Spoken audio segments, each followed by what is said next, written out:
I'm flabbergasted. For the past year, I've been hearing things about this movie with the name change from Superman Legacy to just Superman. Darn.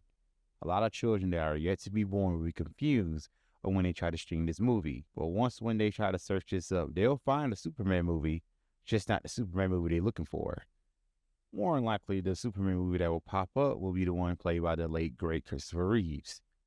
Anyway, I was back and forth on whether or not to hate this movie due to the shambles of the DC universe as a whole. In cinema, that is. But when I did watch this movie, I was wrong. This movie was decent.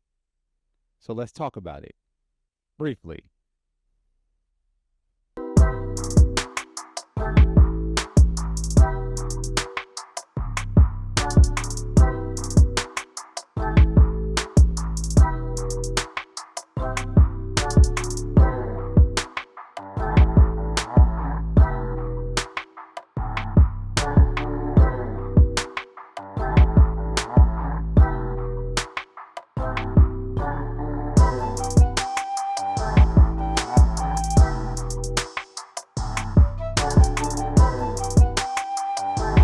Superman is part of James Gunn's DCU. It's the first theatrical film in the Gods and Monsters chapter. The film follows Superman as he is in his third year. The story follows Superman as he struggles to define what it means to be an effective hero. The events unfold over a course of roughly a day and a half, during which Superman faces a series of escalating crises, all orchestrated by Lex Luthor. These include unleashing a conjured creature on the city, manipulating other metahumans to challenge him, and launching a public smear campaign portraying him as an alien tyrant. Meanwhile, the Justice Gang, led by Guy Gardner, alongside Hawkgirl and Mr. Terrific, confronts Superman, questioning whether he intends to protect humanity or dominate it. Superman confides in his girlfriend Lois Lane, revealing his decision to surrender himself to the government, which he did, and it was taken into a pocket dimension made by Lex himself to interrogate Superman.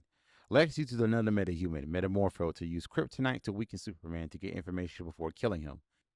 Lois tried to get the Justice Gang to help Superman, but they did exactly what you think, except for Mr. Terrific.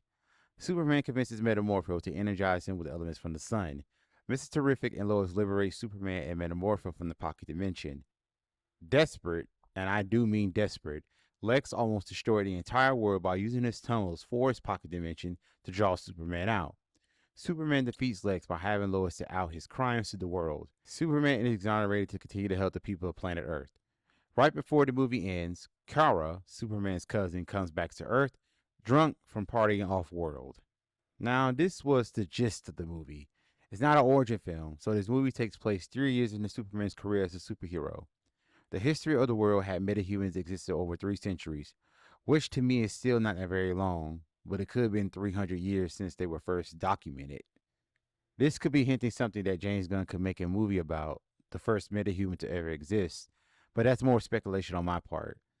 The CGI is left to be desired, but I've seen worse in big budget films, but it didn't bother me too much. Now, this movie is an isolated event for the overall larger DCU. Given what we saw in Creature Commandos, Peacemaker Season 2 that's coming out in August, and the Green Lanterns TV show that has allegedly wrapped filming. Now, let's get into the characters.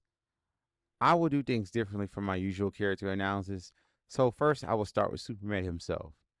I, for one, am glad that we saw more Superman in costume, since a lot of people didn't like it, but it did grow on me as the film progressed. We only saw Clark Kent maybe in 1 or 2 scenes, but after that, it was mainly Superman for the most of the movie, which was great, like I said. Superman had to navigate a world to while social media is a thing, rather than being just a few eyewitness accounts and photos. Now we have the entire world to where media is at your fingertips, and it worked in favor and against Superman. More against due to Lex's doing, but I'll talk about Lex in a bit. Superman had to deal with the possibility of being canceled and put in jail, but unlike some people, he didn't waver. He trusted that justice would prevail, even if it cost him his reputation for the time being. It seems that this Superman still shows me that the capacity to be good is balanced, if you have the discipline, regardless of what happens to you. Like I said before in my previous videos, or my videos concerning Smallville, I try to be like this, to be good and calm no matter what. But reality is ugly, especially now that we're in a dog-eat-dog world. Superman proved to Lex and the people of Earth that he's not his alien nature, but he's just like the rest of us, human. But luckily for me, I can still admire the example on the character of Superman. This is why Superman will be my favorite superhero of all time. Now, let me get this out the way real quick before I move on. I didn't care for Crypto. I did not. And at the end of the movie, I understood why Superman was keen on getting him back because he was mainly dog sitting for Supergirl. The Justice Gang, let Guy Gardner tell it, is owned by Maxwell Lord of all people, who is conveniently played by Sean Gunn, James Gunn's brother, as we saw in the Peacemaker Season 2 trailer. Mr. Terrific is one of the best characters of the movie. He is clearly the smartest of the gang. You could tell that he bumps heads with Guy a lot due to the fact that the only reason he helped Lois was to piss off Guy. The post-credit scene depicts that he's still working with Superman. It is rumored that he's set to reprise his role in his own HBO Max series, so be on the lookout for that. Hawkgirl seems younger than her earlier counterparts. Other than her nonchalant demeanor, we see that she is not above killing, if it means serving the greater good. Nathan Fillion does a suitable job playing one of the most hated Green Lanterns. He has that a-hole attitude down, but he still takes his job seriously as a Green Lantern. He is set to reprise his role in the Lantern's HBO Max series. Also, Guy and Hawkgirl are both set to reprise their roles in Peacemaker Season 2, probably as cameos. Now, the fear from one of my mutuals and one of my good friends, he thought that Lois Lane would have had the biggest pole in the room. But I'm glad to say that he was wrong. Lois is exactly like any other incarnation. She was just there to keep Superman in check and do what she does best, which was to expose the truth about Lex. Lex in this movie is far the embodiment of a hating ass ninja. I really can't believe that the main reason why Lex hates Superman is the fact that Superman is the topic of every conversation and that bothers Lex. It really sounds familiar in the world we live in now. Now, the lengths that Lex had to go through to tear down Superman's image was nothing short of extreme. In his pocket dimension, he had monkeys whose only job was to internet troll on spreading hate of Superman.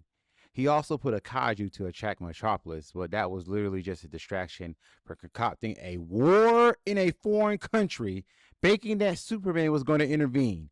When all else failed, he was willing to destroy reality as they knew it just to take down Superman. And you can imagine how petty he is. Whenever he's felt betrayed by someone, like his girlfriend, for example, he will put them in the same prison he had Superman in his pocket dimension. My question is, did he try to get Superman on his side to no avail, or did Superman not answer one of Lex's DMs? Logically, I would say that Superman stopped one of his shady deals and was forever pissed by it. He almost got away with it too. But he didn't know that his girlfriend at the time hated him enough to help take him down. Like I tell a lot of people, you don't know who hates you. Once he was beat up by Crypto and arrested, it is unknown of his fate. I feel like life in prison. However, we've seen what Lex can be capable of even while in jail. We're just going to have to wait and find out. The side villains were forgettable. Two henchmen that was loyal to Lex. The engineer, who I thought was Mercy Graves from Superman the Animated Series, but this is an entirely different character. Whatever she can think of, like weapons, flight, etc., she can make it come to life with the power of the nanites in her system. Ultraman is just a clone of Superman made by Lex, which ties back to Lex being a hater that will spare no lengths to destroy Superman, even if it's by a metahuman that he hates, but used him to his benefit. But those two were just there, in my opinion. That's it. I like Superman. It had a mixture of action, charm, and drama. I was engaged the entire time and saw the live action DCU come to life. Will I see it again? Yes, when it comes to HBO Max in October, give or take. I wish I could have seen it in IMAX, but hey, beggars can't be choosers. So, what do you guys think of Superman? Let me know in the comments. That's all for now. Thank you guys for watching. Don't forget to like, subscribe, and share, and I will catch you all next time.